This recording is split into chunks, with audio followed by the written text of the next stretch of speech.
Assalamualaikum warahmatullahi wabarakatuh. Selamat siang semuanya. Perkenalkan kami dari kelompok 2 dengan beranggotakan Deviana Syafa, Muhammad Abra Al-Muksin, saya sendiri, Mutiara Ramadini, Eneng Fitria, Ivana Patricia, dan Nadia Safira. Di kesempatan kali ini, kelompok kami akan membahas materi hubungan pendidikan dan masyarakat.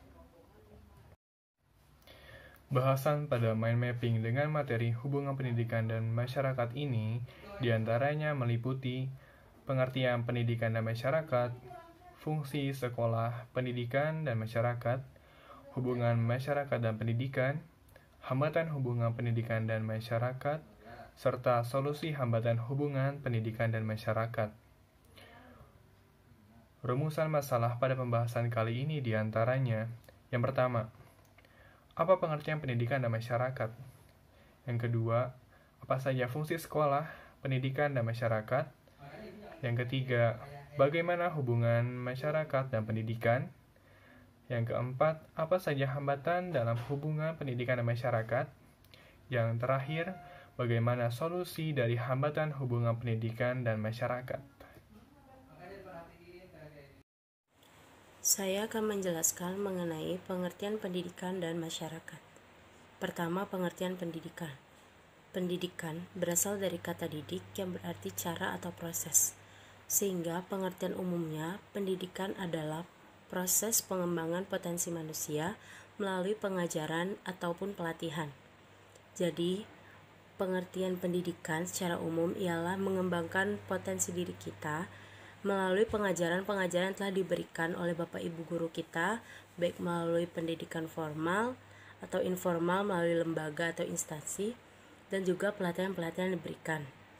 Adapun pengertian pendidikan menurut para ahli, pertama menurut Ki Hajar Dewantara, yaitu pendidikan adalah suatu tuntunan dalam hidup tumbuhnya anak-anak.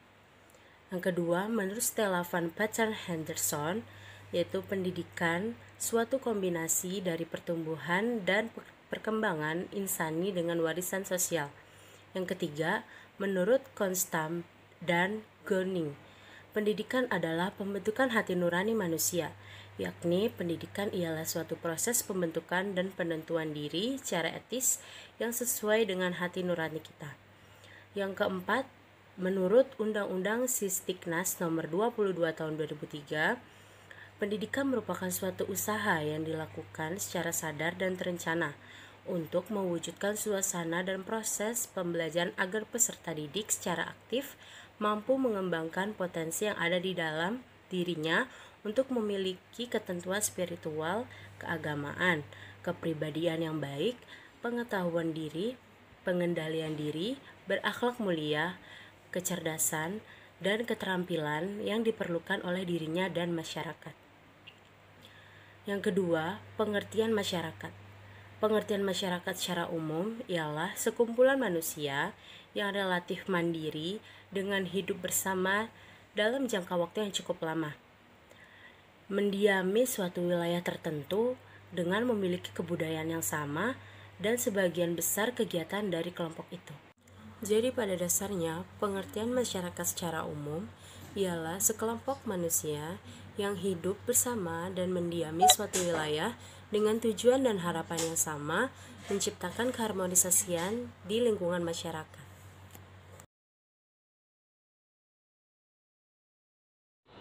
Fungsi sekolah yang pertama memberi layanan kepada peserta didik agar dapat memperoleh pengetahuan atau kemampuan-kemampuan akademik yang dibutuhkan dalam kehidupan. Yang kedua, memberi layanan kepada peserta didik agar dapat mengembangkan keterampilan yang dibutuhkan dalam kehidupan. Yang ketiga, memberi layanan kepada peserta didik agar dapat hidup bersama atau bekerja sama dengan orang lain. Yang keempat, memberi layanan kepada peserta didik agar dapat mewujudkan cita-cita atau mengaktualisasikan dirinya sendiri.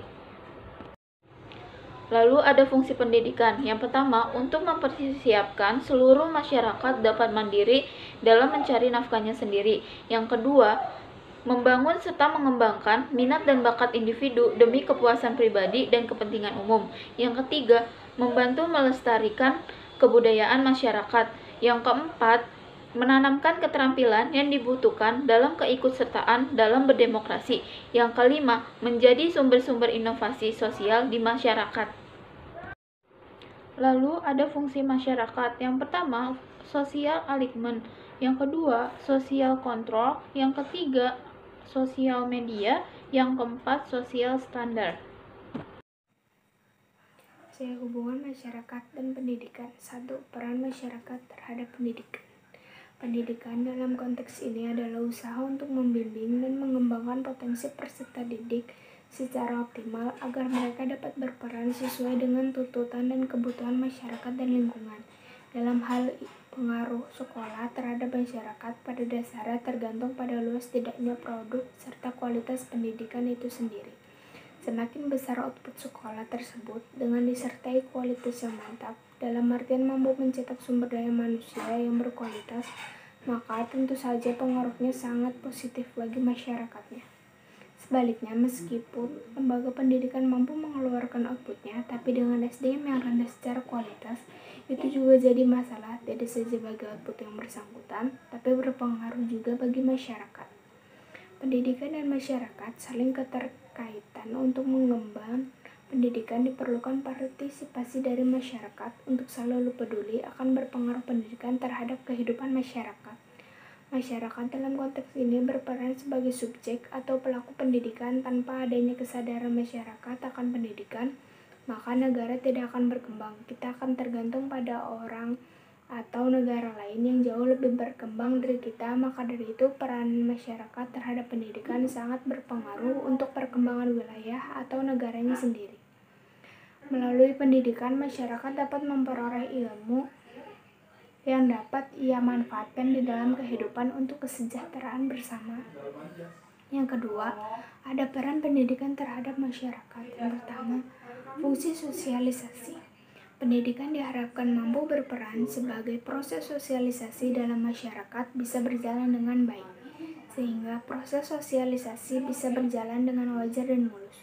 Oleh karena orang tua dan keluarga berharap sekolah dapat melaksanakan proses sosialisasi tersebut dengan baik. Dalam lembaga-lembaga ini, guru-guru di sekolah dipandang sebagai model dan dianggap dapat mengemban amanat orang tua, agar anak-anak memahami dan kemudian mengadopsi nilai-nilai budaya masyarakatnya. Sekolah mengemban tugas untuk melaksanakan upaya-upaya mengalihkan nilai-nilai budaya masyarakat dengan mengajarkan nilai-nilai yang menjadi way of life masyarakat dan bangsanya. Untuk memenuhi fungsi dan tugasnya tersebut, sekolah menetapkan program dan kurikulum pendidikan beserta metode dan tekniknya secara pedagogis agar proses transmisi nilai-nilai tersebut berjalan lancar dan mulus. Yang kedua, ada fungsi kontrol. Dalam menanamkan nilai-nilai dan loyalitas terhadap tatanan tradisional masyarakat harus juga berfungsi sebagai pelayanan sekolah untuk melakukan kontrol sosial. Melalui pendidikan semacam ini, individu bisa mengambil nilai-nilai sosial dan melakukan interaksi dalam kehidupannya sehari-hari. Sekolah sebagai lembaga yang berfungsi untuk mempertahankan dan mengembangkan proses sosialisasi serta kontrol sosial diharapkan bisa mendidik peserta didiknya lebih berkualitas, sehingga tatanan masyarakat bisa terjalin dengan baik. Selain itu, sekolah juga berfungsi sebagai alat pemersatu dan segala aliran dan pandangan hidup yang dianut oleh para siswa. Sebagai contoh sekolah di Indonesia, sekolah harus menanamkan nilai-nilai Pancasila yang dianut oleh bangsa dan negara Indonesia kepada anak-anak sekolah. Yang ketiga, ada fungsi pelestarian budaya masyarakat. Sekolah mempunyai tugas untuk mempersatu budaya-budaya etnik yang beraneka ragam, juga harus melestarikan nilai-nilai budaya daerah yang masih layak dipertahankan seperti bahasa daerah, kesenian daerah, budi pekerti, dan suatu upaya mendayagunakan sumber daya lokal bagi kepentingan sekolah dan sebagainya. Sebagai contoh adalah adanya kurikulum pendidikan yang mengadakan pelajaran muatan lokal, khusus di daerah Jawa Barat. Untuk pelestarian budaya di setiap sekolah diwajibkan adanya muatan lokal, yaitu pelajaran bahasa Sunda serta kesenian setempat. Begitu juga untuk daerah-daerah yang ada di Indonesia.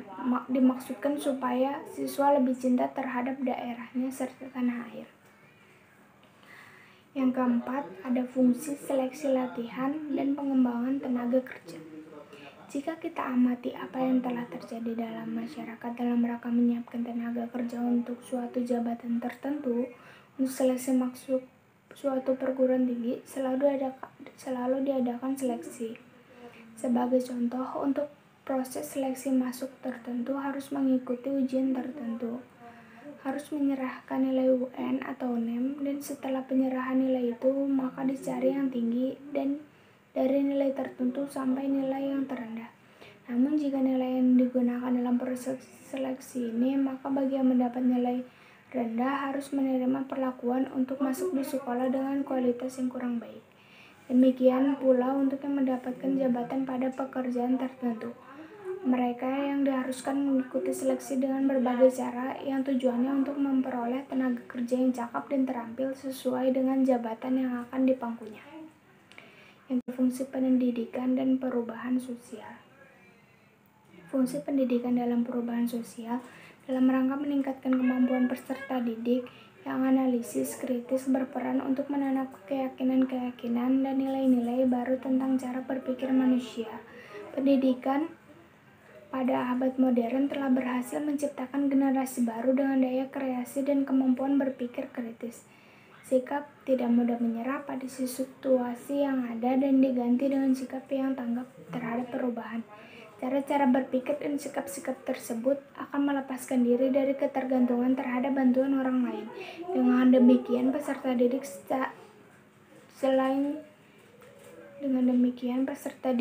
selain sebagai memahami perubahan dalam kehidupan sosial, bisa juga sebagai agen perubahan itu sendiri. Selanjutnya ada fungsi sekolah dalam masyarakat. Mengenai adanya 3 bentuk pendidikan, yaitu pendidikan formal, pendidikan informal, dan pendidikan non-formal. Pendidikan formal disebut juga sekolah. Oleh karena itu, bukan satu-satunya lembaga yang menyelenggarakan pendidikan, tetapi masih ada lembaga-lembaga lain yang juga menyelenggarakan pendidikan. Sekolah sebagai penyelenggara pendidikan mempunyai 2 fungsi, yaitu sebagai partner masyarakat dan sebagai penghasil tenaga kerja. Sekolah sebagai partner masyarakat akan dipengaruhi oleh corak pengalaman seseorang di dalam lingkungan masyarakat. Hambatan hubungan pendidikan dan masyarakat. Yang pertama itu ada ekonomi. Orang tua murid atau keluarga yang memiliki tingkat ekonomi masih rendah sering disibukkan dengan pekerjaan sehari-hari. Karena pekerjaan sehari-hari itulah, kesibukan ini menyebabkan mereka cenderung sulit untuk berpartisipasi atau terlibat aktif dalam berbagai kegiatan bersama sekolah. Hambatan yang kedua adalah kebahagiaan sendiri. Hambatan ini berkaitan dengan kurangnya percaya diri dari masyarakat atau orang tua murid akan kemampuan untuk membantu sekolah.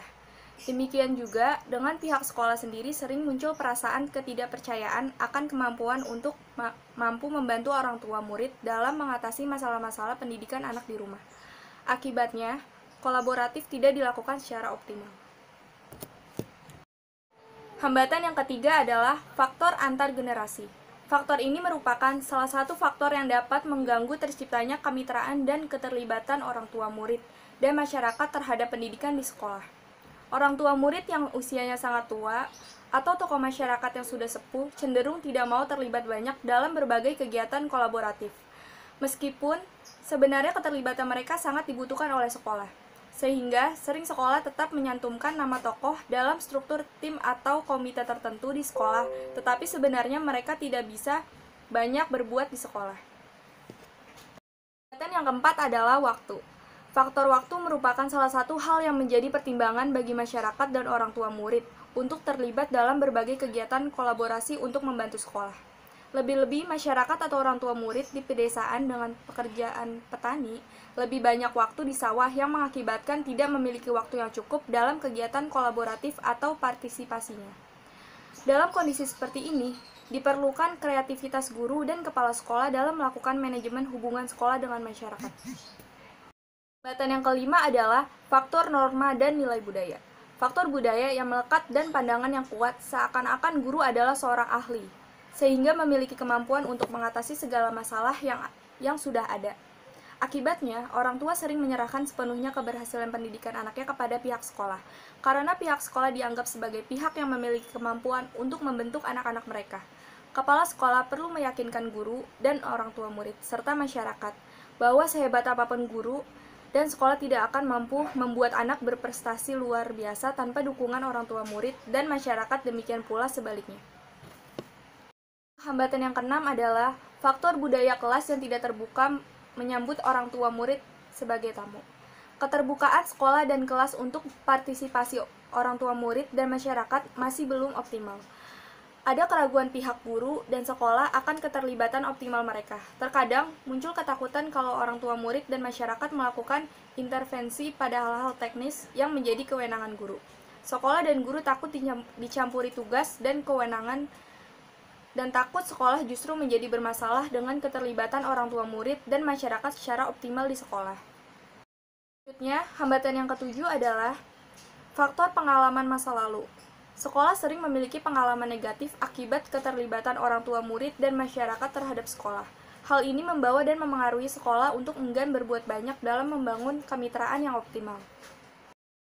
Solusi hambatan hubungan pendidikan dan masyarakat. 1. Berkomunikasi antara masyarakat dan sekolah adalah reguler, dua arah, dan bermakna. 2. Keterampilan orang tua atau masyarakat ditingkatkan dan didukung. 3. Orang tua adalah mitra penuh dalam pengambilan keputusan yang mempengaruhi keluarga dan anak. 4. Meningkatkan sumber daya masyarakat yang digunakan untuk memperkuat sekolah-sekolah, keluarga, dan belajar siswa.